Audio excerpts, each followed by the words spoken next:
Welcome to the Account Solution Excel Training Series. This is the first series we are running.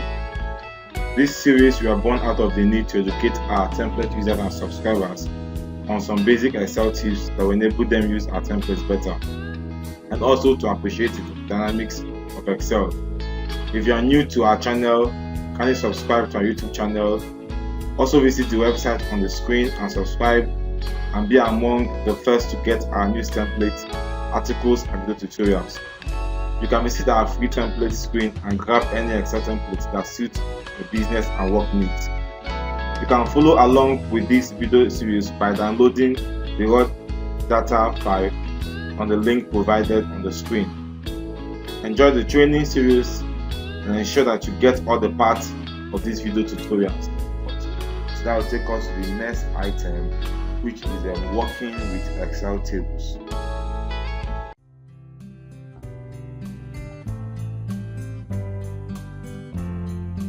Working with Excel tables. Now, most of us, when we are working on Excel, we want to set up a table. What do we normally do? For example, you have date, product name, you have customer, you have quantity, unit, price, and you have total.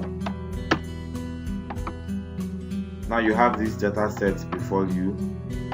Now how do you organize this? Let's assume we have a whole lot of data before us.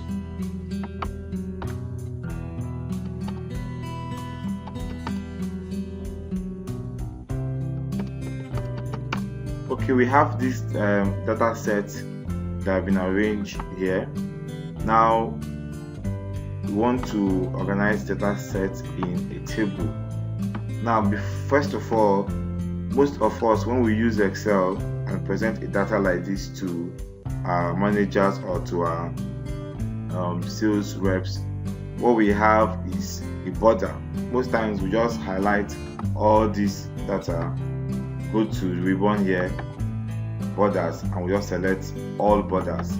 Now this used to be my idea of what an Excel table looks like. You may just come here and highlight a color field on this place, go to your color field and just put a color for them.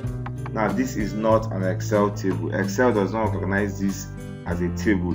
You may see it as a table, but Excel does not see it as a table.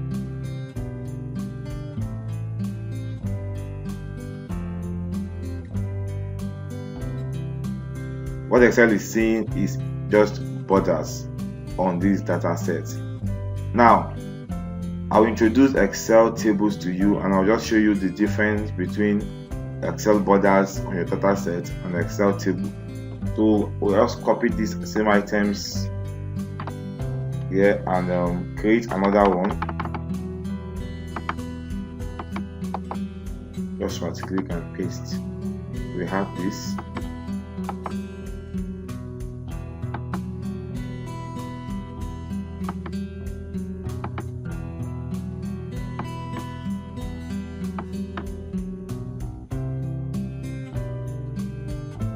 Now with this, we have two tables before us, or two data sets before us.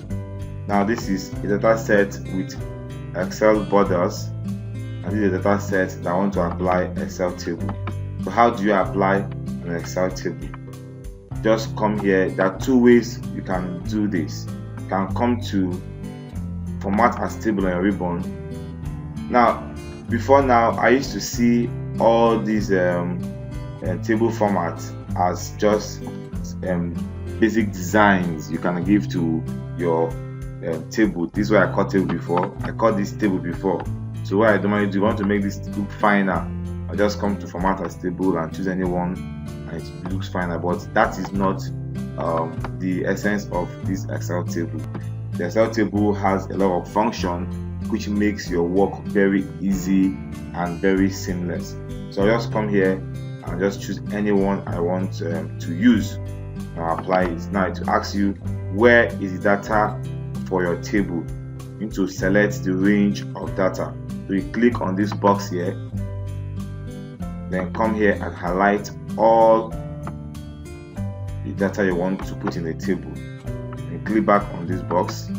Now it will ask you, my table has headers. Always check this if you have headers for your table.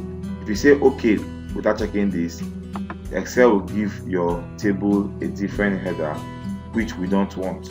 Okay, now this is only useful when you don't have headers, and I'll come here and rename the headers. But since we have headers, we don't want Excel to give us another header from the one we already have. So go back, select format as table, select any of the one you like, then you click on this box here, you highlight the data set you want to put in the table. Okay, then you click my table has headers. Okay, so you can see Excel table. You can still change the design to what you want. If it's not okay, you just choose any other one from this list. Alright, so we have this data set before us. Now, one of the things I will show you on this two data sets is calculations. What is the difference between calculating a data set here on this border and here on this table? For most of you that uses border, what you normally do is you put your cursor on one of the cell, you want to times the quantity and the unit price to get the total. It equals to quantity. Now observe that Excel is referencing the cell which is J5. Now J5 is the first cell we are referencing in quantity times K5, the unit price. Be very observant on this formula. J5 times K5 is equals to a total price. Click on enter. This is what comes out on the border. And let's do the same function for Excel table. You come here, click on equals to S5. Now you will see any S5 on the formula bar. What you are seeing is as quantity. Now the Excel table picks your table header when you are calculating on a particular cell. It picks the table header calculating. The idea is it's calculating the rest of the data in that table in the same manner. So the quantity times your T5, which is now unit price, and you click on enter. What do you observe? Excel calculates every data on that table. That is the function of Excel table. Unlike this one where you have to now either you double click on this box here or you drag it down to get your total. But for Excel table, once you calculate the first row, it calculates other rows for you. That is one difference between the Excel table and the Excel border.